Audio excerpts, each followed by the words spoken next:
예, 오늘 열왕기상 8번째 시간입니다. 저희들이 함께 오늘 말씀 볼 텐데요.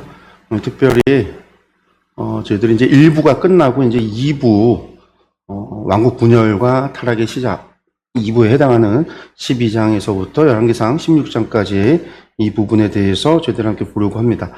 저희가 열왕기상하를 교차대칭 구조로 전체를 본다라고 할 때 A, B, C, B-A- 이렇게 이제 간다고 그랬거든요. 그래서 성전의 이야기에서 성전의 멸망으로, 성전 건축의 이야기에서 성전 멸망의 이야기로 가고요.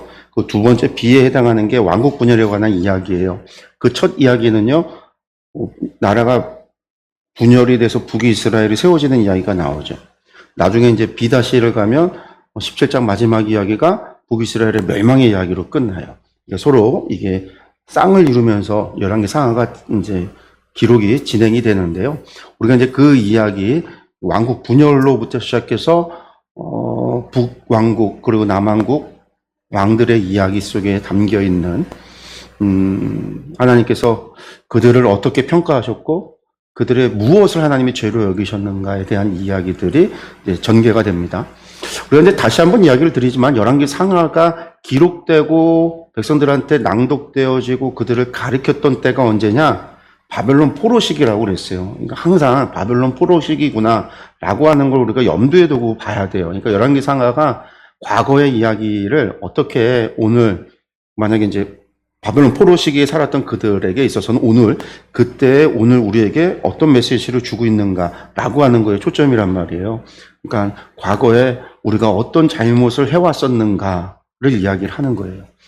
우리가 이제 예측하가 이야기했듯이 역사는 반복된다고 그랬잖아요. 역사가 반복이 되는데 유대인들에게 있어서도 역사는 반복이 되거든요. 반복된 역사 속에서 하나님께서 과거에 하셨던 하나님의 행위가 하나님의 심판이 하나님의 보라심이 하나님의 복주심이 오늘 우리에게 반복되어 일어날 수 있다는 거예요. 그래서 과거의 모습 속에서 우리를 비추어서 오늘 우리가 어떻게 살아가야 되는가, 바벨론 포로에 살았던 그들이 어떻게 행동해야 되는가, 어떻게 주의 말씀 앞에 반응해야 되는가라고 하는 거에 목적이 있다라는 거죠. 우리가 이제 그렇게 생각을 하고 우리가 열왕기 상하를 볼 때의 이야기들은 왕들의 이야기가 아니라 북이스라엘 왕들의 이야기, 남왕국 왕들의 이야기보다는 그들을 하나님이 어떻게 평가하고 계시는가.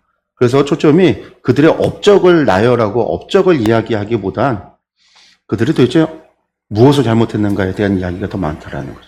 그래서 왕들에 대한 평가가 항상 그들이 다윗의 길로 갔는지 여로보암의 길로 갔는지 그들의 상벌의 기준이 무엇인가 이렇게 하나님의 판단하는 게 무엇인가 우리가 살피면서 봐야 됩니다. 이것을 갖다 좀 우리가 이제 확대해서 보면은요 5가지 이야기로 또 되어져 있습니다. 12장에서 16장까지가 12장에 이제 왕국 분열의 이야기로 시작해서 여로보암의 배교와 징계에 관한 것 선지자를 통해서 주시는 말씀이죠. 그 다음에 이제 남유다 초기 왕들을 혼란했는데 14장 21절에서 15장 24절까지 남유다 이제 왕들에 대한 이야기. 그 다음에 다시 이제 북이스라엘에서 북이스라엘의 쿠데타와 혼란에 대한 것들이 나오고 마지막에 오므리 왕조와 아합이 등장하는 것으로 이야기가 끝이 납니다. 이 보면 여로보암의 이야기, 남유다의 이야기, 다시 북이스라엘의 이야기. 그러니까 북이스라엘 이야기가 그리고 조금 더 길게 기록되어져 있어요. 그런 특징들이 좀 있는데요. 그 이야기의 시작이 제목만 보더라도 왕국이 분열되고 비에 해당하는 이야기가 분열이 되고 잘 살았어야 되는데 잘 살지 못하고 있구나. 여로보암을 하나님께서 선택했던 거는 그를 하나님께서 좋게 보시고 그에게도 우리가 지난주에 봤지만 다윗에게 주셨던 언약을 여로보암에도 줬단 말이에요. 여로보암이 하나님 말씀 잘 듣고 언약을 잘 지켜 행하면 하나님께서 아브라함의 집과 같이 여로보암의 집을 세우시겠다고 약속하셨단 말이에요. 그랬는데 바로 시작이 어떻게 해요? 여로보암의 배교, 징계, 그리고 어떻게 해요? 북이스라엘 또 쿠데타 일어나죠. 혼란이 일어나죠. 마지막인 또 누구예요? 북이스라엘 전반기에서 가장 악한 왕이 누구냐면 아합이거든요. 오므리 왕조 아합인데 아합의 이야기로 끝인 역사가 지금 계속해서 하강곡소 안 좋아지고 있구나라는 것을 제목만 보더라도 우리가 알 수 있는 부분입니다. 그 가운데 이제 저희들이 오늘 12장 13장에 대한 부분들을 좀 볼 건데요. 먼저 왕국의 분열입니다. 12장에 1절에서 24절까지 이야기인데 두 부분으로 좀 이야기가 나오면 북쪽 지파들의 배반, 이제 배반되는 이야기가 나오고 그 나라가 이제 쪼개지게 되고요. 그 다음에 선지자 스마야가 르호보암에게 하나님의 말씀을 전해요. 그래서 르호보암이 나라가 쪼개지고 난 다음에 전쟁을 일으키려고 군사를 동원했다가 선지자가 하나님 말씀을 전해서 그 선지자의 말씀을 듣고 르호보암이 전쟁을 하지 않게 되죠. 그래서 남북 간의 전쟁이 멈춰지는 것까지 해서가 12장의 이야기인데요. 말씀을 볼게요. 1절에서 20절까지. 르호보암이 세겜으로 갔으니 이는 온 이스라엘이 그를 왕으로 삼고자 하여 세겜에 이르렀음이더라. 그러니까 이번에는요, 솔로몬 사후에 이제 다윗이 솔로몬에게 왕위 승계를 할 때를 보면은요, 역대기에 보면 처음으로 다윗이 솔로몬을 백성들 앞에 세우는 때가 언제냐면 왕궁 성전을 건축하는 사람, 성전 건축 책임자로 솔로몬을 세우면서 온 이스라엘 장로들과 백성들을 불러다가 예루살렘으로 불러요. 그리고 거기서 솔로몬을 세워서 솔로몬이 예루살렘 성전을 건축할 거다, 책임자다라고 선포를 해요. 역대기에서는 성전을 건축하는 사람이 다윗의 후계자였거든요. 다윗의 뒤를 이어 왕이 되는 사람이 성전 건축가였기 때문에 다윗이 솔로몬이 내 후계자 왕이다라고 표현한 게 아니라 성전을 건축할 거다라고 건축 책임자로 세우는 이야기가 역대기에 나와요. 열왕기서에는 이제 그 이야기가 없잖아요. 그냥 기름 부어서 그 아도니아 참전식 사건 때 가서 솔로몬에게 기름 부어서 왕으로 삼으라라고 한 다음에 유언 이야기가 나오고 끝인데, 역대기에는 이제 그런 과정이 있거든요. 그때 보면 예루살렘으로 모았다라는 걸 알 수가 있죠. 근데 솔로몬이 죽은 다음에 르호보암이 왕이 될 때, 여기 보면 솔로몬이 왜 르호보암이 자기 살아있을 때에 르호보암에게 선지자를 보내서 기름 부어서 왕이 세우고 하는 이야기가 빠져 있어요. 없다라는 거예요. 하나님이 선지자를 통해서 기름 부어서 왕을 세워야 되고, 왕의 규례 자체가 하나님이 세운 사람을 왕으로 세우라고 그랬는데 그 이야기가 없어요. 그리고 르호보암이 왕이 되는데 누가 온 이스라엘이 그를 왕으로, 어디로 갔다고? 세겜으로 갔다고요. 예루살렘에서 사람들이 온 게 아니라 르호보암이 세겜으로 올라가요. 세겜은 어디냐면 그리침산과 에발산이 있는, 지금으로 따지면 사마리아 근처에 있어요. 그러니까 에브라임 산지에 있는데 이스라엘 전체로 보면 중앙쯤 돼요. 중앙쯤. 우리나라로 치면 충주쯤 되는 거예요. 충주가 이제 남부 신라시대 때 중앙이었잖아요. 그래서 중원경이라고 불렀는데 세겜이 그런 데예요. 그리고 거기가 어떤 의미가 있냐면 아브라함이 처음으로 약속의 땅에 와서 하나님께 제단을 쌓고 예배를 드렸던 것이 세겜이고, 그리고 이제 모세가 그 요단강 건너서 이스라엘 백성들이 약속의 땅에 들어가면 그 세겜에서 뭘 하라고 했냐면 그리스산과 에발산에서 언약을 갱신하라. 그래서 복과 저주를 선포하고 큰 돌을 만들어서 거기다 율법을 다 기록해서 기념비를 세우고 세겜에다가 하라라고 명령했었거든요. 세겜이 이스라엘에게 있어서는 종교적으로 중요한 곳이긴 한데 과정이 좀 이상하다라는 거예요. 르호보암이, 아니 선지자가 하나님을 통해서 르호보암을 세웠다가 아니라 이 사람들 앞에 나아가고 온 이스라엘 글로 모여서 르호보암을 왕으로 세우는 과정을 겪었다, 만들고 있다라는 거죠. 그래서 다윗과도 다르고 솔로몬과도 다른 왕위 즉위식이 이루어지고 있는 거예요. 그런 부분들이 조금 르호보암의 시작부터가 조금 다르구나라는 걸 알 수 있는데, 그 세겜에 갔는데 그 세겜은 북이스라엘 사람들의 땅이고 북이스라엘 사람들이 그곳에 훨씬 더 많이 모였겠죠. 이때 보니까 2절에 느밧의 아들 여로보암이 전에 솔로몬 왕의 얼굴을 피하여 애굽으로 도망하여 있었더니 이제 그 소문을 듣고 솔로몬이 죽고 르호보암이 왕이 된다라는 소문을 들었는데 여전히 여로보암은요 돌아오지 않고 애굽에 있었다라는. 그때 여로보암이 애굽으로 도망간 이유가 뭐예요? 선지자가 여로보암에게 가서 하나님이 너에게 북이스라엘 10지파를 주겠다 예언을 전했고, 그 예언이 솔로몬의 귀에 들어가서 솔로몬이 여로보암을 죽이려고 했기 때문에 여로보암이 피해서 도망갔단 말이에요. 그러니까 여로보암은 어떻게 생각해요? 사실은 하나님께서 이미 자기에게 10지파를 주고 다윗의 집을 세우듯이 나의 집을 세우겠다고 언약을 줬고 나를 왕으로 세우겠다고 하나님께서 약속하셨단 말이에요. 솔로몬이 죽고 르호보암이 왕이 되면 돌아가야 되는데 기다려요. 여로보암이 가지 않는 거예요. 때를 기다리는 거고, 하나님께서 저에게 선지자를 통해서 보내주셨기 때문에 하나님께서 나를 인도하실 거라고 하는 것을 기다리는 거예요, 이 사람이. 그러니까 이 사람이 원래 나쁜 사람은 아닌 거예요. 나쁜 사람 아니에요, 여로보암이. 나중에 이제 권력을 잡고 나서 이제 변지가 되는 거지. 여기도 보면 이 사람은 또 기다릴 줄 아는 사람이구나라는 거죠. 무리가 사람을 보내 그를 불렀더라. 이때 대소야 3절에 북이스라엘 사람들이 몰래 애굽에 가서 여로보암을 부를 때까지 여로보암이 꼼짝 않고 이야기를 들어도 가만히 있었다라는. 부른 사람들은 왜 불렀겠어요? 여로보암을 지지하고자 부른 거죠. 그러니까 자기를 도와주고 자기를 지지할 세력들이 나타날 때까지 여로보암이 기다렸어요. 그러니까 여로보암과 이스라엘의 온 회중이 와서 르호보암에게 말하여 이르되, 그때 이제 돌아오고 여로보암이 왔고, 그리고 사람들이 르호보암에게 이제 왕이 즉위된 그때 이제 나아가서 이야기했다라는 거예요. 뭐라고 얘기했냐면 왕의 아버지가 우리의 멍에를 무겁게 하였으나, 왕은 이제 왕의 아버지가 우리에게 시킨 고역과 매운 무거운 멍에를 가볍게 하소서. 그리하시면 우리가 왕을 섬기겠나이다. 르호보암이 뭐라고 하냐면 3일 후에 다시 와라. 3일만 생각하겠다라고. 근데 여기서 뭐라고 얘기해요? 왕의 아버지가 우리에게 멍에를 무겁게 했다라는 거죠. 솔로몬이 도대체 어떤 멍에를 무겁게 했을까? 여기서 얘기했지만 오랫동안 억눌렸던 고통의 호소라고 했는데 솔로몬이 40년을 통치를 했거든요. 우리가 성경을 보면 40년을 통치했다라고 그러는데 그 40년 가운데 대부분의 시간 속에서 솔로몬이 전쟁을 해서 주변 나라들을 정복하고 다니진 않았지만 솔로몬이요 끊임없이 건축을 했던 사람이에요.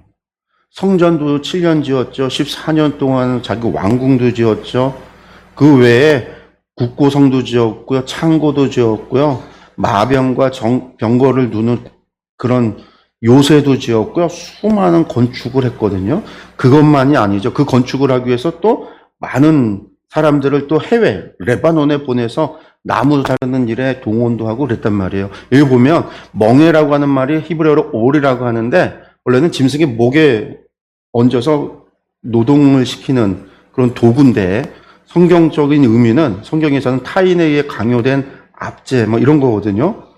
그러니까 백성들이 그랬다라는 거예요. 자신들이 짐승처럼 묶여서 압제와 무자비한 노역을 했다. 당신 아버지 때, 그럼 우리 제발 좀 이제는 좀 살만하게 풀어줘 달라. 근데 뭘 했냐? 20년 이상의 건축을 했고 3만 명 이상이 레바논에 강제 징집이 돼서 이스라엘 자손이 역군으로 살았단 말이에요. 해외에 파견 나가서 해외 근무를 했다라는 거예요. 그것도 나무 벌목해서 나무 나르고 하는 일들을 산을 타면서 하는 일들을 했다라는 거죠. 그게 20년 이상 건축하는 과정 가운데 계속해서 그러니까 방대한 사업 유지를 위해서 강제 노역에 동원된 가나안 잔류민들. 그리고 지난주에 봤지만 이제 가나안 사람들을 노예로 삼아서 동원했다라고 그랬잖아요. 이스라엘 사람들이 20년, 그러니까 솔로몬의 40년 동안에 정말 많은 노역에 동참했었다라는 거죠. 그게 이제 멍에라는 거예요. 그래서 솔로몬 시대를 향한 두 가지 시선이라는 게 뭐냐? 왕이 볼 때는 번영의 시대예요. 웅장하고 거룩한 성전 건축, 은을 길가의 돌처럼 흔하게 볼 수 있는 그런 부요함, 병마를 바탕으로 한 아주 막강한 국방력, 이런 것들이 왕의 시선으로 볼 때는 이스라엘의 풍요로움일지 모르지만 백성의 시선에서 볼 때는 그게 멍에의 시대에 끝나지 않은 노역, 계속해서 무엇인가를 하니까 동원돼야 되는 노역, 그 국가 사업을 지탱하기 위한 과도한 세금을 갖다 내야 되죠. 육체적 피로 속에 완전히 무너진 일상이랬는데 이게 40년의 솔로몬 시대였다라는 거예요. 그렇잖아요. 그런 것만 지은 게 아니죠. 성전, 예루살렘만 해도 성전뿐만 아니라 얼마나 많은 산당을 지었다고 그랬어요. 그거 다 누가 지었겠어요? 다 동원된 사람들이 지은 거죠. 그러니까 왕의 규례를 잊어버린, 군사력을 의지하고 재력을 의지하고 애굽으로 돌아가지 말라고 했는데 결국은 애굽으로 돌아간 게 이스라엘의 현실이었단 말이에요. 그러니까 그것을 이제는 제발 이제 당신이 그것을 하지 말아달라. 나 당신 아버지 때 그랬는데 이제 우리를 좀 풀어주고 우리가 그러면 우리가 다 열심히 더 잘할게. 그렇게 요구를 한 거죠. 그런데 이제 르호보암이 그 얘기를 듣고 가서 어떻게 해요? 그의 아버지 생전에 그 앞에 모셨던 노인들, 장로들, 뭐 이런 사람들이요. 노인들과 의논해서 그러니까 아버지 세대의 솔로몬 세대의 관리들인 거죠. 그 사람들과 이야기를 했어요. 어떻게 했으면 좋겠냐 했더니 이 사람들이 말하길 뭐 하냐면 왕이 만일 오늘 이 백성을 섬기는 자가 되어 그들을 섬기고 좋은 말로 대답하여 이르시면 그들이 영원히 왕의 종이 되리이다. 이렇게 말을 전해요. 여기에 담겨있는 중요한 메시지가 있어요. 이 장로들의 지혜로 르호보암에게 하는 이야기가 뭐예요? 당신이 오늘 왕을 향해서, 금방 왕이 된 사람을 향해서 백성을 섬기는 자가 되십시오라고 얘기를 한 거예요. 어떻게 보면은요, 새로운 리더십이 섰는데 그 사람을 향해서 섬기는 사람이 되라고 이야기하면은요, 듣는 입장에서는요, 저것들이 지금 나를 갖다가 길들이려고 하나? 뭐 그런 식으로 생각할 수도 있어요. 근데 그게 아니라 이스라엘, 그러니까 다윗과 솔로몬으로 이루어졌던 하나님 나라의 왕이라고 하는 존재가 누구이냐라고 하는 거에 있어서 성경은 백성을 섬기는 자가 되어야 된다라고 이야기하고 있는 거예요. 그러니까 이 부분을 다시 보면은요, 이스라엘 왕정 제도에 있어서 왕은 어떤 사람이냐라고 할 때, 이스라엘은 신정 통치, 하나님이 참된 왕이신 국가란 말이에요. 거기에서 왕이라고 하는 존재가 필요에 의해서 백성들의 요구에 의해서 세워지긴 했지만 진짜 왕은 하나님이시잖아요. 하나님. 거기는 중간자 원칙이란 말이에요. 이스라엘은 여전히 하나님의 나라고 인간 왕은 내 것이 아니라, 내 나라가 아니라 하나님의 나라를, 하나님을 대신해서 대리 통치하는 하나님의 종이라고 하는 게 이스라엘의 왕에 대한 의미예요. 왕의 정의예요. 그래서 다윗도 하나님 앞에서 뭐라고 얘기해요? 자신을 종이라고 고백하고요. 솔로몬이 기브온 산당에서 처음 하나님 앞에 기도할 때 어떻게 했어요? 하나님, 제가 종이라, 자신을 종이라고 고백을 한단 말이에요. 그게 왕이 하나님 앞에 갖는 자기 정체성이어야 되고 자기 정의여야 된다는 거예요. 또한 이 종이라고 할 때 그 종이 또 백성을 섬기다라고 할 때 섬기다라고 하는 말이 뭐냐면 히브리어로 아바드라고 하는 말인데, 이 아바드라고 하는 말이 종교적 언어로 사용할 때는 하나님께 예배하다라는 말이에요. 예배하다라는 의미로 사용되는 게 아바드예요. 하나님을 섬긴다라고 할 때, 하나님을 섬긴다라는 의미가 우리가 하나님 무슨 섬긴다고 밥 해드리고 빨래 해드리고 방 청소해드리고 이게 아니란 말이에요. 하나님 섬긴다라는 건 하나님을 예배한다라는 뜻. 아바드가 예배한다라는 뜻이고, 왕과 백성들과의 사이에서 왕이 백성을 섬기라고 이야기할 때 그건 뭐냐면, 왕은 백성을 위해서 예배 봉사하듯이, 제사장이 예배를 봉사하듯이 왕은 백성을 봉사하는 사람이라는 거예요. 그게 아바드라고 하는 뜻이에요. 왕의 역할이가. 이스라엘의 목자는 하나님이 세운 대리 통치자고, 관계성은 하나님의 마음으로 백성들을 돌봐야 되는 사람이고, 하나님의 율법에 대한 순종이 기준인. 그래서 백성들을 아바드할 수 있도록 예배를 섬기듯이 그들이 하나님의 백성으로서 살아갈 수 있도록 섬겨주는 사람이에요. 하나님의 백성으로 이 백성이 잘 섬기고 바른 방향으로 나아갈 수 있도록 봉사하는 사람이 왕이라고 하는 사람이라는 거예요. 제사장들이, 이스라엘 사람들이, 하나님의 백성들이 하나님을 예배하는 일을 위해서 어떻게 해요? 봉사, 아바드 한단 말이에요. 그들이 예배를, 하나님께 예배 드리는 것, 속죄제를 드리기를 원하는 사람들이 속죄제를 잘 드려서 하나님 앞에 그 제사가 연락이 돼서 이 사람의 죄가 잘 사해질 수 있도록 제사장이 뭐예요? 봉사하는 거란 말이에요. 섬기는 거. 그래서 그 사람이 재물을 갖고 와서 잡으면 그 피를 받았다가 쏟았고, 또 와서 각을 뜨면 가져다가 불살르고 제사를 올려드리고, 제사장이 그런 일들을 봉사를 하는 거란 말이에요. 왕이 하나님의 백성이 하나님의 말씀대로 잘 살아갈 수 있도록 백성들을 섬기고 봉사하는 거라는 거예요. 이 사람들 하나님의 말씀대로 살아가느냐 안 가느냐, 잘못 살아가면 잘못 살고 하나님의 말씀대로 순종하지 않으면 왕이 어떻게 돼요? 그들을 책짓질하고 혼내키고 바른 길로 이끌어갈 수 있도록 재판에서 그들에게 벌을 주고 해서 하나님의 말씀이 바로 세워질 수 있도록 섬기는 역할이 아바드라는 거예요. 이게 이스라엘의 왕이에요. 그러니까 백성을 잘 섬기도록 해라. 하나님을, 백성을 섬기는 사람이 되어야 된다라고 이야기를 하는 거예요. 백성을 종처럼 부리는 왕이 아니라 백성을 위해 자기 생명을 내어줄 준비가 된 왕, 목자 같은 왕인 거죠. 목자의 마음. 근데 르호보암이 실패한단 말이에요. 섬기는 왕이 되라고 하니까 기분 나쁘. 듣기 싫은 거예요. 아, 이것들이 지금 나를 길들이려고 하나? 그런 생각이 드는 거죠. 그러니까 어떻게 해요? 자기와 함께 자라난 어린 사람들과 의논해요.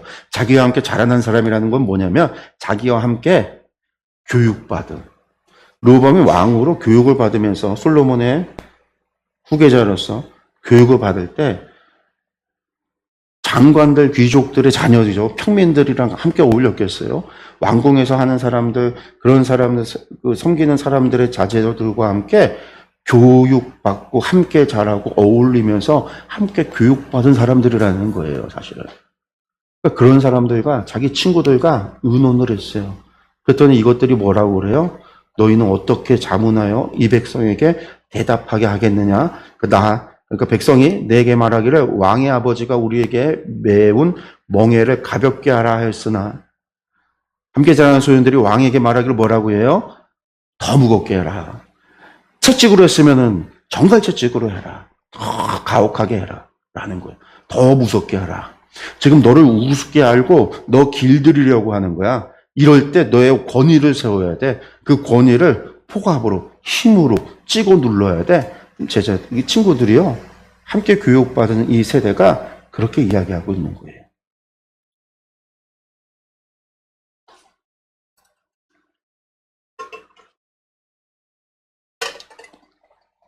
이렇게 보면 엘리도 자녀 교육 잘못 시켰잖아요. 엘리가. 사무엘도 자녀 교육 잘못 시켰어요. 사무엘도. 맨날 돌아다니면서 재판하고 이스라엘 교회 섬기기만 하다가 자녀 교육 잘못 시켰어요. 사사로 세웠더니 뇌물 받고 재판하고 막 그랬단 말이에요. 다윗도 자녀 교육 잘못 시켰잖아요. 다윗은 지가 잘못하니까 자녀들한테 옳은 말을 할 수가 없어서 암놈이 죄졌을 때도 혼내키지 못하고 압살롬의 일이 벌어지고 아도니아의 일이 벌어지고 솔로몬도 우리가 솔로몬이 무슨 아라바 같은 경우에 솔로몬이 젊어서 중년의 때에 잠언을 기록해서 자녀들 교육을 위해서 잠언을 썼다라고 이야기를 하는데 그렇게 교육받은 놈들이 이놈들이라는 거예요, 사실은. 그게 그렇게 교육받았으면 잠언으로 교육받은 르호보암 친구들 제대로 됐냐? 이게 제대로 안 됐구나라는 걸 알 수 있는 거죠. 사실은 이게 또 뭘 볼 수 있냐면 솔로몬의 마지막에 열왕기서에서는 솔로몬의 마지막에 회개의 모습을 이야기하지 않아요. 결국 그가 하나님의 말씀을 떠나서 살았던 솔로몬의 삶이 르호보암에게도 영향을 끼쳤기 때문에 르호보암도 이러는 것이 아닌가라는 생각이 드는 거예요. 그 죄가 반복되는 거죠. 다윗이 지은 죄가 가정으로, 자녀에게로, 솔로몬의 마지막에 르호보암에게로 이 연결되어지고 있는 걸 보는 거죠. 나라 전체에게도. 그러니까 이런 잘못된 조언을 했는데 르호보암이 그걸 받아들여서요. 3일 만에 백성들이 다 왔을 때 뭐라고 얘기해요? 포악한 말로. 앞에 나가서 이야기하는데 내가 결정한 것을 어떻게 포악한 말로 이야기하기 시작했다라는 강한 어조로 아주 좀 악한 말로다가 표현했다. 그 얘기는 뭐냐면 이거 제가 얘기했던 것처럼 르호보암이 지금 자기 자신을 왕이 되어졌을 때 자기를 길들인다라고 생각을 했기 때문에 자기 권위를 세우고 사람들을 찍어 누르고자 앞에 서서 나가서 말하는 것조차도 포악한 말로 이야기했다는 우리가 이해할 수 있어요. 그러면서 노인의 잠은 버려버리고 어린 사람들, 그러니까 자기 동기들의 잠언을 따라서 사람들한테 이야기하죠. 내가 무겁게 할 거다. 내 아버지보다 더 할 거다. 라고 이야기를 해요. 얼마나 무식한 건지, 생각이 없는 건지, 할 때는 좋게 얘기하고 나중에 좀 그렇게 해도 되는데, 악하다고 한다면, 똑똑한데 악하다고 하면 그럴 텐데, 그것도 아닌 거죠. 그러니까 그 자리에서 어떻게 돼요? 이 백성들이 어떻게 해요? 그러니까 왕이 이같이 백성의 말을 듣지 않는데, 성경은 뭐라고 하냐면 이것이 여호와께로 말미암아 난 것이라. 이게 하나님께서 그렇게 하신 거다. 하나님께서. 그러면서요, 여호와께서 전에 실로 사람 아히야로 느바세 아들 여로보암에게 하신 말씀을 이루게 나라를 가르기 위해서 이렇게 하셨다. 그 얘기는 뭐냐면 사실은 그러니까 이 이야기도 그러니까 나라가 갈라지고 하는 것도 결국은 하나님이 하신 일이다라고 하는 걸 이야기하는 거지만 여기에 이 르호보암이 이렇게 악한 말을 하고 잘못된 선택을 하고 잘못된 폭정을 하겠다고 하는 얘기 하나하나를 지금 하나님께서 관여해서 르호보암을 로봇으로 만들어서 하신 게 아니라 하나님이 그런 상황을 만들어 가셨을 때 르호보암이 스스로 죄를 선택한 거지 하나님께서 르호보암을 죄를 짓도록 만드신 건 아니에요. 만드신 건 아니에요. 르호보암이 만약에 노인들의 말을 잘 들었다라고 한다면 다른 결과가 나왔을지도 몰라요. 이때가 아니라 다른 때 여로보암이 또 기회를 보고 또 다르게. 근데 이미 이 일이 왜 솔로몬의 죄가 르호보암 때 이루어지는데 단절된 게 아니에요. 솔로몬의 죄의 잘못이 결국 르호보암에까지 왔고 르호보암이 그런 선택을 하는 사람으로 자라나고 배웠고 교육받았고 그렇게 하는 그런 존재로 자라난 거예요. 누구의 죄 때문에? 솔로몬의 죄의 영향 아래에서. 그것을 하나님께서는 지금 그게 하나님이 결국 나라를 쪼개는 일이시다라고 이야기를 하는 거죠. 그러니까 온 이스라엘이 말을 들고 일어나죠. 왕에게 대답하여 이르되 우리가 다윗과 무슨 관계가 있냐? 이새의 아들에게 받을 유산이 우리에게 없다라고 하면서 이스라엘 너희 장막으로 돌아가라. 다윗이 이제 너는 내 집으로 돌아가. 너는 다윗 네 집으로 돌아가. 우리랑 상관하지 않아. 그러니까 솔로몬이 세웠던 그 평화라고 하는 그 샬롬이 이렇게 한순간에 무너질 수밖에 없는. 그러니까 그게 군사력으로, 재물로, 뭘로, 외교력으로 막 이렇게 세웠던 솔로몬의 평화라고 하는 게 사실은 하나님께서 그를 벌하시고 하나님께서 심판하려고 하셨을 때 이렇게 말 한마디에 쪼개지고 나눠지고 망가져버리는, 부서져버리는 하나님이 아니면 아무 인간의 힘으로 할 수 없는 일이다라는 거예요. 인간의 힘으로 아무리 그렇게 세워놔봐야 재물로, 권력으로, 군사력으로, 외교력으로, 지혜로 그렇게 세워놔봐야 말 한마디에 허물어지는 집이다라는 거죠. 그러나 유다 성읍들에 사는 이스라엘 자손에게는 르호보암이 그들의 왕이 되었더라. 나눠졌다라는 거예요. 근데 르호보암이 정신을 못 차려요. 18절 어떻게 해요? 르호보암이 왕이 역군의 감독 아도람을 보냈더니 이게 뭐냐면 역군의 감독 마스라고 하는 말이 뭐냐면 강제 노역하는 강제 노동 감독관이에요. 사람들 이제 또 노동할 사람도 불러 끄집어내서 그 사람들 이제 사람들 모아서 차출해 갖고 이게 보내 그 사람이라는 거예요. 그러니까 이 강제 노동 감독관을 보냈다라는 거는 넌 돌아가 우리끼리 살 거야 그랬는데 르호보암이 정신 못 차리고 아직도 어떤 상황인지 모르고 사람 보내갖고서는 거기 있는 사람들을 노역으로 또 징집하겠다고 보내놓으니까 어떡하냐면 이스라엘 사람들이요 돌로 쳐서 죽였다라는 거예요. 그 사람을. 잠깐만요.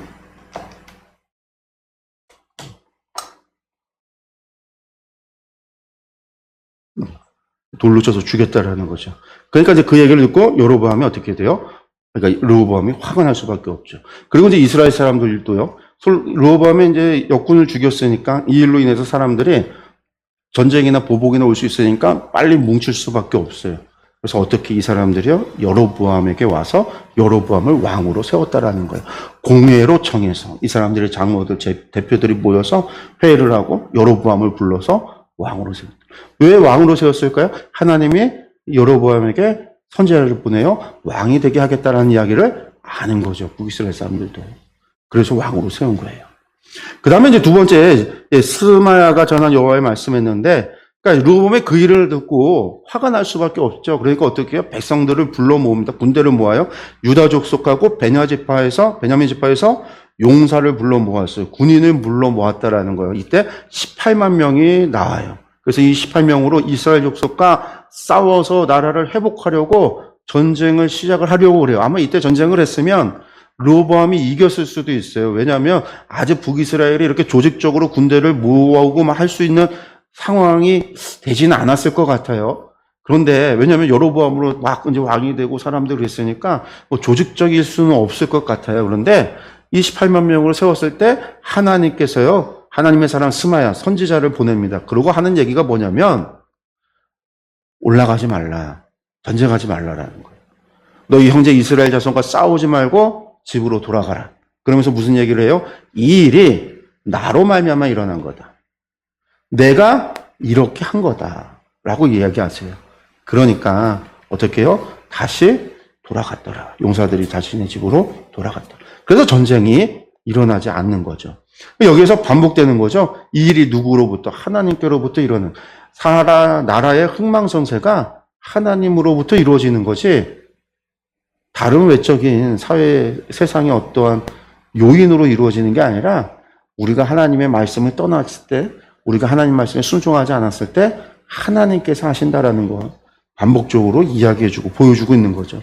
그 다음에 이제 12장 25절에서 이제 14장 20절까지 여로보암의 배교와 징계에 대한 이야기들이 나오는데 두 부분으로 나눠집니다. 여로보암이 먼저 통치와 종교적 타락의 이야기가 있고요. 그 다음에 이제 여로보암에 대한 하나님의 심판과 몰락이 13장 33절부터입니다. 그러니까 전반부 여로보암 통치가 시작되는 것과 종교적 타락에 대한 이야기가 나오고 그에 대한 하나님의 심판 예고가 나오는 거예요. 그 뒤에는 이제 그 몰락에 대한 것, 여러분 집안에 멸망하는 것에 대한 이야기들이 14장 20절까지 이어집니다.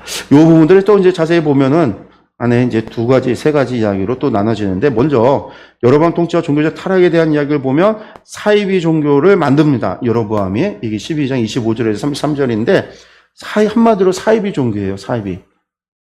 그런데 이것이 이제 우리가 여로보암의 길로 갔다라고 이야기할 때 뭐 보통 이제 이야기하는 첫 번째 여로보암의 죄 가운데 가장 첫 번째 되는 게 이거죠. 사이비 종교. 이게 뭐냐 보면은요.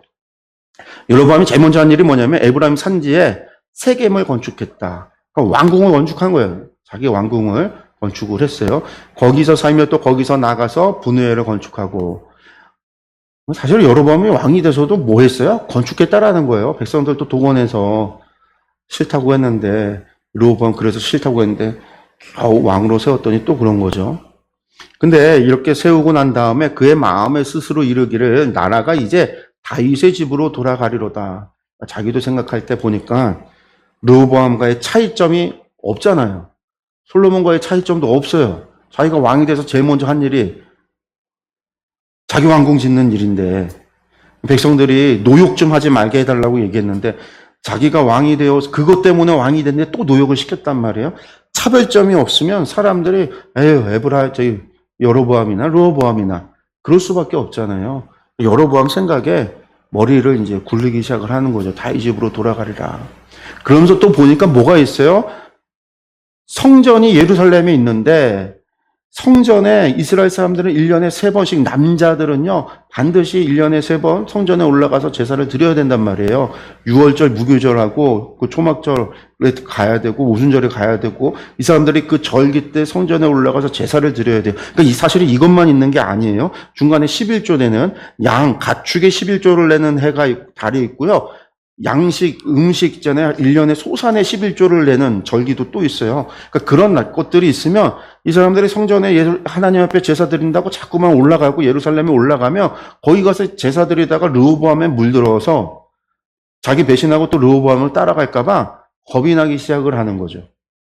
자기가 잘했으면 자신감이 있는데 자기가 생각하더라도 차이가 없단 말이에요. 맨날 노역시켰고 똑같이 그랬으니까 종교 때 자꾸 올라가면 배신하는 거 아니야? 나 버리는 거 아니야? 라는 생각을 갖기 시작을 하는 거예요. 그러니까 이 생각을 가졌다라는 거는요, 이미 뭐가 없는 거냐면요, 하나님이 자신의 집을 세우겠다라고 하나님의 언약을 믿지 못하는 거예요. 하나님을 향한 불신앙이 이미 시작이 된 거예요. 왕이 되고 나니까 믿음을 잃기 시작을 하는 거예요. 하나님을 바라봐야 되는 이 사람이 백성들 보기 시작하고 자기 자리 생각하기 시작하는 거죠. 그러니까 하나님이 세우시는 건데 언약도 하나님이 세우는 거 자기가 잘나서 받은 게 아니라 하나님께서 세우신 거예요. 자신의 왕가를 세우는 것도 하나님이 세우시는 일이에요. 근데 그것을 믿음을 잃기 시작을 했다라는 거예요. 그래서 뭘 생각하냐? 두 금송아지를 만들고 금송아지 2개를 만들어서 무리에게 백성들에게 말하기를 너희가 다시는 예루살렘에 올라갈 것이 없다. 예루살렘에 안 올라가도 돼. 이스라엘에 있는 이 금송아지는 뭐예요? 너희를 애굽 땅에서 인도하여 올린 너희의 신들이라 하고 하나는 베델에 두고 하나는 단에 둔지라. 북이스라엘의 최남단이 베델이고요. 유다와의 경계가 베델이고요. 최북단이 단이에요. 가장 남쪽과 가장 북쪽에 베델과 단에 두었다라는 거죠. 이 일이 죄가 되었으니 이는 백성들이 단까지 가서 그 하나에게 경배함이더라. 제사를 이제 거기 예루살렘 안 올라가고 단에 가서 또 그가 또 산당들을 짓고 뿐만 아니라 산당들을 막 졌다라는 거예요. 산당들을. 왜? 산당들을 왜 졌을까요? 솔로몬도 산당들 졌잖아요. 산당들을 졌다라고요. 왜냐면 이스라엘 사람들이 또 산당에서 제사를 드리잖아요. 그 사람들이 화목제를 드린단 말이에요. 상번제 드리고 화목제 드리고 화목제 드린 제물을 가져다가 고기를 먹고 산당들을 막 짓고 레위 자손이 아니라 일반 사람들도 제사장으로 삼아서 그 일을 감당하게 만들고 원래는 일곱째 달 첫날이 나팔절, 일곱째 달 10일이 대속절, 일곱째 달 15일이 초막절이 시작하는데 그때가 아니라 그때 예루살렘 가야 되는 백성들 갈까봐 어떻게 하냐면 여덟째 달 15일에다가 절기를 만들어요. 갈 필요 없어. 유다 절기와 비슷하게 만들어서 베델에서 제사 드려라. 예루살렘 올라가는 그 길목에 베델에다가 만들어 놓고 거기 가서 제사 드려라 라는 거예요. 그리고선 그가 지은 산당의 제사장들, 일반 사람들을 베델에 갖다 세웠다. 열왕기서 안 나오는데 어떻게 보면은 역대기를 보면요. 이때 레위인과 제사장들이요. 북이스라엘에서 일반 사람들을 막 세우잖아요. 그러니까 결국 레위인들이 원래 제사장의 성읍, 레위인들의 성읍이 각 지파별로 막 골고루 흩어져서 이스라엘 전체에 레위인들이 흩어져 살았는데 이 사람들이 전부 북이스라엘에 있었던 레위인들이 전부 망명을 해요. 유다로. 망명을 해버려요. 왜? 가짜 종교 만들어서, 가짜 우상 만들어서, 가짜 산당 만들어서 막 일반 사람들로 제사장을 세우고 레위인을 세우고 막 하니까 이 레위인들이 그것을 받아들이지 못하고 그것들과 싸우다가 안 되잖아요. 여로보암의 일에 정책에 반하니까 이 사람들이요. 다 북이스라엘 떠나서 남유다로 망명을 해요. 그래서 남유다의 레위인과 제사장들이 전부 남유다로 망명을 하게 돼요. 근데 어쨌든 이 일이 있어졌다라는 거예요. 이런 일들이. 예. 여기를 보면은요. 예.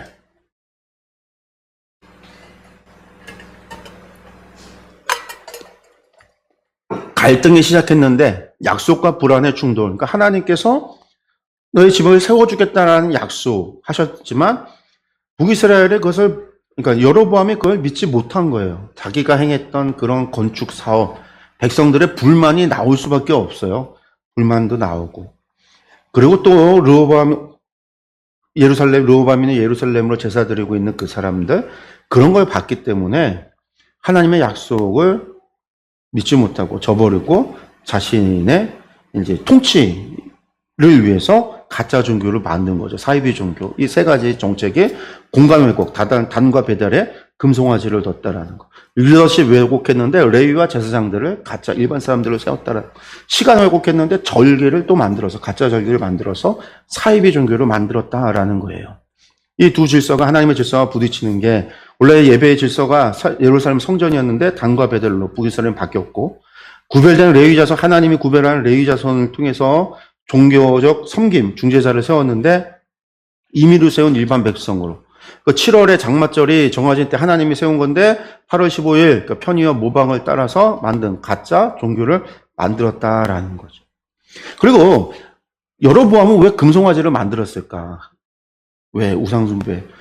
이스라엘 사람들이 평소에 우상을 만들질 않았단 말이에요. 물론 이제 솔로몬 성전의 그룹들 천사를 벽면에 막 부조를 세워놓고 법궤 위에 천사를 둬서 거기가 시온자 하나님이 머무는 하나님의 보좌라고 그랬고 그런 형상이 있기는 했지만 다른 어떤 우상이나 형상도 만들지 않았는데 여로보암은 왜 반하는 송아지를 만들었을까?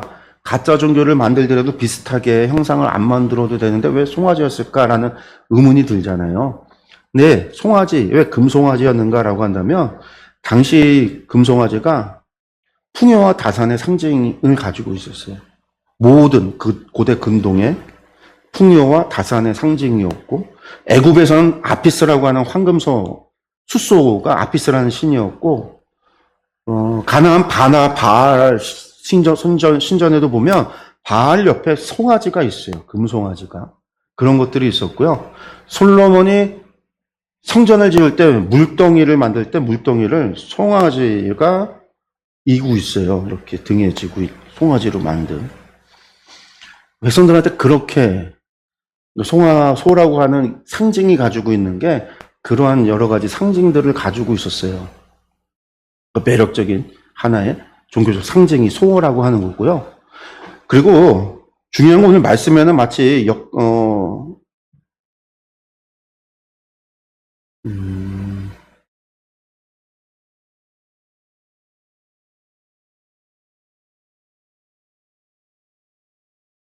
말씀에는 마치 이 소가 여호와 하나님이다라고 말한 것 같지만 사실은 그 원어 의미를 따져보면 그런 의미보다는요. 금송아지 자체가 하나님이라는 뜻이 아니라 하나님이 어디 계시냐라고 하면 솔로몬 성전에 하나님이 어디 계세요? 시온자에 앉아 있다라고 그래요. 그룹들 천사들 사이가 여호와의 발등상이다. 하나님의 보좌다. 그러니까 보좌로 표현을 하거든요. 그러니까 소라고 하는 게 여호와께서 밟고 계신 발등상이다라고 하는 보좌의 상징이에요. 소가 하나님이다라고 이야기한 게 아니라 소 위에 하나님이 올라타고 있다, 앉으셨다, 이 소가 보좌야. 마치 법계에 그룹들, 천사들 있는 시온자 위에 하나님의 보좌가 있는 것처럼 거기에 하나님이 계시다라고 하는 것처럼 거기 아니고 이 소 위에 하나님이 올라타고 계신 하나님의 보좌야. 하나님 발등상이야. 보좌야 라고 이야기를 한 거예요. 그러니까 거기에 하나님이 계시다라고 하는 상징으로 쓰여진 거다라는 거죠. 그래서 지성소의 그룹을 모방을 해서 백성들이 예루살렘에 가지 않아도 거기 하나님이 계시다. 거기에 가지 않아도 여기에 하나님이 계시고 소 위에 하나님의 보좌가 있고 그래서 여기서 예배 드리면 된다라고 이야기를 하는 거예요. 그렇게 표현을 하는 거예요. 그리고 왜 두 개의 금송아지냐 하냐면 단과 베델 이 종교 이 통제하기 위해 자기 정치적 통제를 위해서 백성들을 북쪽과 남쪽에 세웠다라는 거죠. 그래서 길목을 예루살렘으로 내려가는 길목이 베델이었는데 그 베델에다가 중앙 산지길을 따라가면 베델 기브온을 지나서 예루살렘으로 가거든요. 그 길목에 베델에다 둬서 가지마. 베델에서 예배드려. 라고 한 거고 저 북쪽에 있는 사람들은 다 가까운 곳으로 가라고 한 거죠. 그래서 이제 기만적인 예배, 국경을 방어하는 군사 정치 요충지, 금송아지 이방 문화가 혼합된 가시적 우상의 모습을 갖고 나의 왕권 유지를 위해서 사용되어진 거죠. 철저히 왕권 유지를 위해서 만든 것이다라고 보시면 되겠어요. 그래서 이제 하나님의 질서를 내 권력의 도구로 삼을 때 결국 이게 여로보암이 멸망하게 되는 북이스라엘이 멸망하게 되는 이유 가운데 하나가 이 여로보암의 길, 우상 숭배를 빠진 이유가 되는 겁니다. 그 다음에 이제 유다 선지자의 예언과 베델의 늙은 선지자 사건인데 결국 이제 여로보암의 죄에 대한 하나님의 심판 예고예요. 중요한 이 상징성을 갖습니다. 13장 말씀 보면은요. 보라 그때 하나님의 사람이라는 게 이제 선지자가 여호와의 말씀으로 말미암아 유다에서부터 베델에 이르렀습니다. 선지자가 간 거예요. 여로보암이 제단 곁에 서서 분향하는지라 베델에 올라갔는데 베델에 봤더니 여로보암이 제사를 드리고 있었다라는 거예요. 그걸 보고 이 선지자가 뭐라고 얘기했냐면 제단을 향해서 여로보암이 분향하고 있는 제단을 향해서 여호와의 말씀으로 외쳐 제단아 여호와께서 이와 같이 말씀하시기를 다윗의 집에 요시아라 이름하는 아들을 낳으리니 그가 내 위에 분향하는 산당 제사장을 내 위에서 제물로 바칠 것이요 또 사람의 뼈를 내 위에서 사르리라 하셨느니라. 요시아라고 하는 다윗의 후손 가운데 있는 요시아가 나와서 네 제단 베델을 향해서 너를 분향해서 제사 드리는 제사장을 도리어 제물로 그 제단에서 불태워버리고 그 뼈를 사를 것이다. 저주하는 거죠. 근데 나중에 실제로 요시아 왕의 산당들 다 부술 때 제사장들 죽여서 불태우고 다 뼈를 내서 요단강 바깥으로 갖다 내다버리고 하는 일들을 실제로 행합니다. 그날에 그가 징조를 들어 이르되 이는 여호와께서 말씀하신 징조라. 징조가 있다라는 거예요. 그 증거가 뭐냐? 제단이 갈라지며 그 위에서 하나의 제단이 있던 게 갈라져서 쏟아져 버릴 것이다 라고 얘기를 해요. 그러니까 여로보암이 이야기를 듣고서는요, 하나님의 사람이 베델에 있는 제단을 향하여 외쳐 말함을 들을 때에, 여로보암이 들을 때 무슨 일이 일어나요? 제단에서 손을 펴며 그를 잡으라 하더라. 그를 향하여 편손이 말라 다시 거두지 못하며 하나님의 사람이 여호와의 말씀으로 보인 징조대로 제단이 갈라지며 제가 제단에서 쏟아지니. 그러니까 여로보암이 제 분양하다가 이제 저주하는 얘기를 들으니까 저는 빨리 잡아라고 이야기를 했는데 그 사람을 향해서 잡으라고 이야기하고 편손을 접기 전에 말한 대로 제단이 쫙 갈라져서 재물이 쏟아진 징조가 그대로 나타난 거예요. 그러니까 왕이 놀라죠. 여로보암이 놀랄 수밖에 없어요. 그러니까 뭐라고요? 하나님 사람에게 잡으라고 했다가 야 이제 청하건대 너는 나를 위해서 내 하나님 여호와께 은혜를 구해달라. 내 손이 다시 성하게 기도해달라. 이 말로 손에 제 병이 들었어요. 그러니까 하나님의 사람이 여호와께 은혜를 구하니까 왕의 손이 다시 성하여 전과 같이. 그러니까 왕이 하나님의 사람에게 이르되 나와 함께 집에 가서 쉬자. 하나님의 사람이 맞잖아요. 그런 일을 겪었으니까 내가 너에게 예물을 주겠다 했더니 뭐라고 얘기했냐면 하나님이 나를 보낼 때 뭐라고 했냐? 너는 이 북이스라엘 여로보암의 집에 가서 밥도 먹지 말고 물도 마시지 말고 아무것도 먹지 말고 받지도 말고 갔던 길 그대로 돌아오지 말고 다른 길로 해서 돌아와라. 하나님이 그렇게 얘기를 하셨다라는 거예요. 그래서 이 선지자가 여로보암 때 이야기를 하고요. 돌아와요. 갔던 길이 아니라 다른 길로 돌아옵니다. 근데 이 베델에 선지자 하나가 있었다라는 거예요. 선지자. 늙은 선지자가 하나 있었다. 그 아들들이 와서 오늘 있었던 일들을 이 선지자한테 이야기를 하는 거예요. 아버지, 세상에 여로보암이 제사 드리고 있는데요. 유다에서 올라온 선지자가 있어서 하나님 말씀 그 제단을 향하여 저주를 했고요. 이야기를 했더니 정말 제단이 갈라지고 쏟아지고 여로보암이 잡으라고 손 펴는 게 갑자기 말라지는 이게 오그라들었다는 거죠. 오그라드는 그런 병이 걸렸는데 그 사람이 기도했더니 이게 다시 낫고요. 막 그런 일이 있었어요. 라고 막 이야기를 하는 거예요. 이 늙은 선지자가 야, 그 사람이 어디 있느냐 물어봐요. 아들들에게. 그랬더니 그 사람이 어디로 가더라. 얘기를 해주죠. 알려주죠. 그래서 이제 이 늙은 사람이 이 유다에서 올라온 선지자를 만나러 쫓아갑니다. 그리고 만나요. 그러면서 이 사람이요, 그 선지자한테 이야기를 해요. 뭐라고 얘기했냐? 여기서부터가 좀 이상해요. 우리가 읽기에 좀 이상해요. 왜냐? 선지자라고 했는데, 이 늙은 선지자가 뭐라고 하냐면, 당신 나와 함께 가서 우리 집에 가서 떡도 먹고 물도 마시고 내가 대접을 하겠다. 그랬더니 선지자가 뭐라고 얘기해요? 똑같이 얘기해요. 내가 떠날 때 하나님이 먹지도 말고 마시지도 말라고 했다. 난 안 가겠소. 그랬더니 이 늙은 선지자가 뭐라고 그러냐면, 천사가 나에게 와서 뭐라고 얘기했냐면, 천사가 와서 하나님 말씀을 나에게 전해줬는데 당신을 집으로 초청해서 내가 하여금 당신을 잘 섬기라고 먹을 것과 마실 걸 주고 섬기라고 천사가 얘기했습니다. 그러니까 당신 나와 함께 집에 가서 먹고 마셔라고. 내일 천사에게 들은 이야기를 잘 할 수 있도록 오라고 이야기를 했다라는 거예요. 근데 18절 말씀이 뭐라고 얘기해요? 이는 그 사람을 속임이라. 선지자가, 늙은 선지자가 이 유다에서 올라온 선지자를 속였다라는 거예요. 속였다. 거짓말을 한 거예요.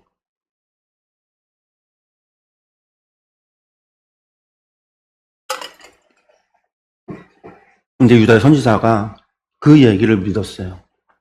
천사가 와서 얘기를 했다니 믿고 따라가서 먹고 마셨다라는 거예요. 그랬더니 그 음식을 먹었고 마셨던 그 자리에서요, 여호와의 말씀이 그 사람을 데려왔던 그 늙은 선지자에게 임해요.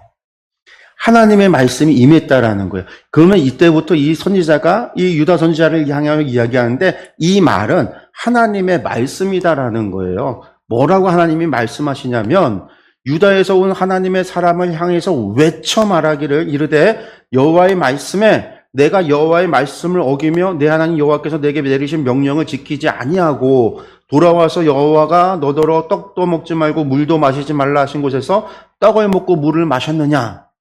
내 시체가 내 조상들의 묘실에 들어가지 못하리라.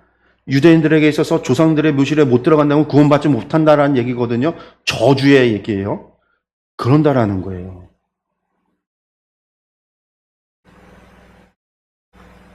그렇게 소리쳤어. 그리고 또 어떻게 해요? 자기가 들여온 선지자에게 떡과 물을 마신 그 사람을요, 나귀에 안장 태워서 보내요. 그러니까 이 유다에서 온 선지자가 그 얘기를 듣고요, 아마 멘붕이 와서 멘붕이 와서 떠났을 거예요. 근데 그가 가는 길에 사자를 만나서 그 사자가 이 사람을 물어 죽여요.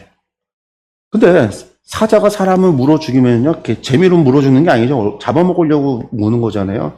그러면 끌고 가서 잡아먹고 다 뜯어먹고 시체가 남아야 되는데 그게 아니에요. 죽이고 그 곁에 서 있어요. 그냥 죽이고 먹는 게 아니라. 지을 지나가는 사람이 그걸 봐요. 선사자를 보고 사람이 죽어 있는 걸 보고. 그러니까 이 사람이 늙은 선지자에게 가서 이 사실을 알리니까 이 사람이 와서 보기를 뭐라고 얘기해요? 이 사람이 늙은 선지자가 말하기를 여호와 선지자 유다에서 올라온 선지자가 하나님 말씀을 어겨서 죽은 거다. 그 사람이다. 그에게 하신 말씀이 하나님께서 그를 사자에게 넘긴 거다.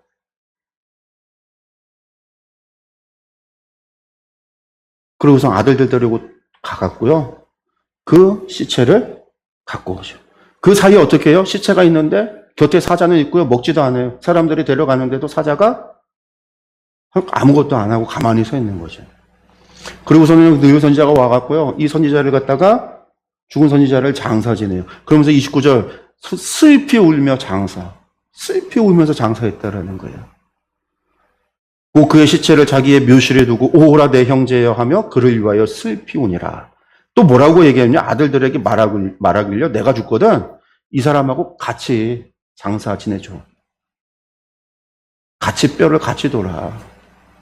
그러면서 그가 여호와의 말씀으로 베델에 있는 제단을 향하고 또 사마리아 성읍들에 있는 모든 산당을 향하여 외쳐 말한 것이 반드시 이루어질 거다라고 이야기를 하죠.